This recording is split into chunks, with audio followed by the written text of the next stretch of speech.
Hello, I'm Doris Das, Assistant Professor, Department of Botany, the Graduate School College for Women, Jamshedpur, a constituent unit of Gulhan University. Today we'll discuss about spices with special reference to clove. Spices अर्थात मसाले।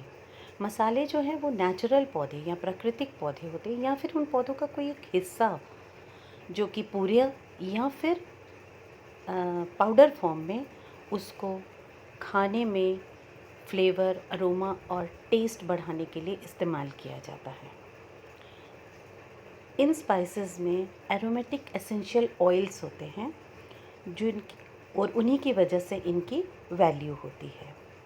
ये बहुत अच्छे appetiser भी होते हैं और human health को बहुत अफेक्ट करते हैं।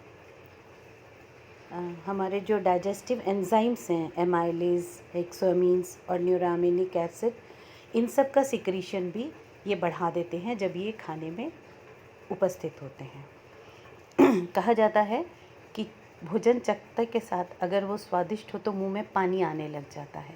तो ये काम जो होता है पानी लाने का मुंह में, ये काम होता है स्पाइसेस का। तकरीबन पूरे वर्ल्ड में 70 स्पाइसेस कल्टीवेट किए जाते हैं, जिनमें से अधिकतर एशिया में होते हैं। इंडिया भी लार्जेस्ट प्रोड्यूसर है और कंज्यूमर भी है। यहाँ के लोग कंज्यूम भी बहुत करते हैं और यहाँ से बाहर फॉरेन कंट्रीज़ में एक्सपोर्ट भी होता है स्पाइसेस का। इसीलिए इंडिया को द होम ऑफ स्पाइसेस भी कहा जाता है। इंडिया में जो अधिकतर स्पाइसेस ग्रो किए जाते हैं वो हैं paper, cardamom, ginger, turmeric, chillies वगैरह। और इंडिया में जहाँ स्पाइसेस ग्रो किए जाते हैं वो स्टेट्स हैं केरला, कर्नाटका, तमिलनाडु, आंध्र प्रदेश, महाराष्ट्र, उड़ीसा, राजस्थान तथा बिहार। अब आते हैं क्लव्स पे। बोटानिकल नेम सिजेजियम एरोमेटिकम, फैमिली मैरिटेसी, और हिंदी में इसको लौंग या लवंग भी कहा जाता है। ये सबसे प्राचीन वैल्यूएबल स्पाइस है, मसाला है। और ये क्लव जो होते हैं ये मोलुकास के स्मॉल वॉल्केनिक आइलैंड्स को बिलोंग करते हैं। इनकी शुरुआत वहीं से मानी जाती है। उसके बाद ये वर्ल्ड के दूसरे हिस्सों में पहुँचे, जैसे ज़ंज़ीबार, पेम्बा आइलैंड्स, मेडागास्कर और इंडोनेशिया। और श्रीलंका और भारत में इसको 18वीं शताब्दी में ईस्ट इंडिया कंपनी द्वारा लाया गया था। इंडिया में ये अधिकतर नीलगिरीज, तमिलनाडु के तनबासी हिल्स और कन्याकुमारी डिस्ट्रिक्ट और केरला के कोट्टयम और क्यूलोन डिस्ट्रिक्ट्स में कल्टीवेट किया जाता है। मॉर्फोलॉजिकल कैरेक्टर्स क्लव के, ये स्मॉल एवरग्रीन ट्री है जिसकी हाइट तकरीबन 12 से 15 मीटर तक होती है।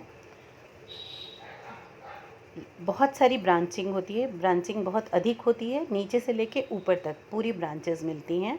लीव्स जो होती हैं थोड़ी बड़ी होती हैं, ऑपोजिट होती हैं और उनमें डॉट्स होते हैं उस जगह पे जहाँ पर ऑयल ग्लैंड्स होते हैं।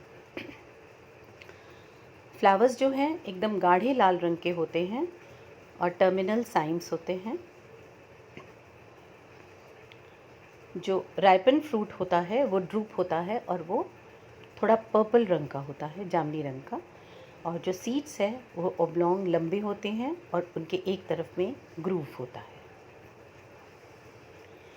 क्लाइमेट, ट्रॉपिकल मैरीटाइम क्लाइमेट, जहाँ पर वार्म ह्यूमिड कंडीशंस हो वहाँ क्लव सबसे अच्छा कल्टीवेट होता है और इसको 150 से 250 सेंटीमीटर का एनुअल रेनफॉल की ज़रूरत होती है। और वहाँ का मीन टेम्परेचर 16 से 38 डिग्री सेंटीग्रेड तक वेरी कर सकता है। क्लव सबसे ज़्यादा अच्छे से वॉल्केनिक लोमी सॉइल्स में ग्रो करते हैं। कल्टीवेशन, क्लव जो है वो सीड से कल्टीवेट किया जाता है, जिनको शेडेड नर्सरीज़ में बोया जाता है और वहाँ पर ड्रेनेज बहुत अच्छे से होना चाहिए, तभी ग्रोथ प्रॉपर होगी, सही से होगी। और ट्री जब पौधा 8 से 9 साल का हो जाता है तब उसमें फूल आने शुरू होते हैं, परंतु वक्त लगता है और तकरीबन 20 साल का पौधा होते होते पूरे पौधे में फ्लावरिंग स्टार्ट हो जाती है। जो अनओपन फ्लावर बड्स होते हैं, ये तो हुआ कल्टीवेशन के बारे में। अब आते हैं हार्वेस्ट, कैसे कलेक्ट करते हैं हम। जो अनओपन फ्लावर बड्स होते हैं उनको हाथों से तोड़ा जाता है जब वो थोड़े से डल रेड हो जाते हैं, मतलब उनकी लालिमा कम हो जाती है, और उसके बाद उनको धूप में भी सुखा सकते हैं या फिर क्लेन में डाल के भी सुखाया जाता है। और जब वो पूरे ब्राउनिश ब्लैक एकदम क्रिस्पी हो जाते हैं, उनका ऊपर का हिस्सा जो है वो थोड़ा सा रफ़ होता है, खुरदरा होता है, तब वो मार्केटिंग के लिए पूरी तरह से तैयार होते हैं और उनको स्टोर कर लिया जाता है। उनके अपीयरेंस के हिसाब से क्लव को डिफरेंट ग्रेड्स में बांटा गया और उसी के हिसाब से उसकी वैल्यू होती है।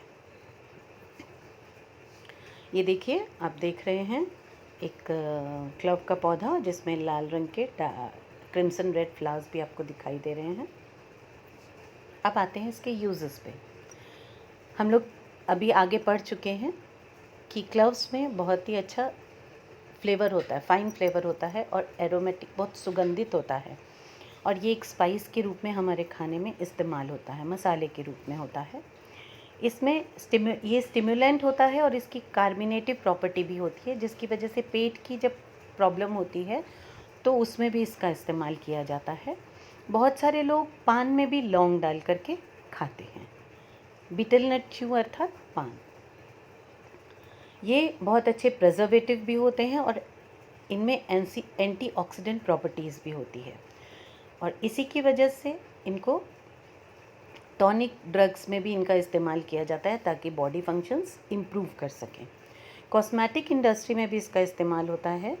एंटी एजिंग क्रीम्स और स्किन कंडीशनर्स जो बनते हैं कॉस्मेटिक इंडस्ट्री में, उसमें लौंग एक इंग्रेडिएंट के रूप में इस्तेमाल होता है। टूथपेस्ट में भी क्लव का इस्तेमाल होता है। जब हमारे डेंटल कैरीज़, मतलब जब दांत में तकलीफ़ होती है, दर्द होता है या कैविटीज़ हो जाती हैं, इन सब जगह पर अगर हम लोग वैसा टूथपेस्ट इस्तेमाल करें जिसमें लौंग होता है तो बड़ा आराम मिलता है। क्लव ऑयल जो है वो भी बहुत फूड प्रोडक्ट्स में फ्लेवर के लिए इस्तेमाल किया जाता है, जैसे च्युइंग गम्स में, और फिर सेंटिंग सोप में सेंट देने के लिए, और कुछ कुछ परफ्यूम्स में भी क्लव ऑयल का इस्तेमाल होता है। क्लव ऑयल जो है वो बहुत ज़्यादा जब दांत में तकलीफ़ होती है तो हम लोग थोड़ा सा एक बूंद ऑयल अगर अपने दांत में जहाँ कैविटीज़ हो जाती है वहाँ अगर डाल दें तो बड़ा आराम सा मिलता है। तो लोकल एनाल्जेसिक अर्थात दर्द भगाने वाला के रूप में भी इसका इस्तेमाल होता है। सो आप देख रहे हैं कि क्लव कितना इम्पोर्टेंट होता है। Thank you.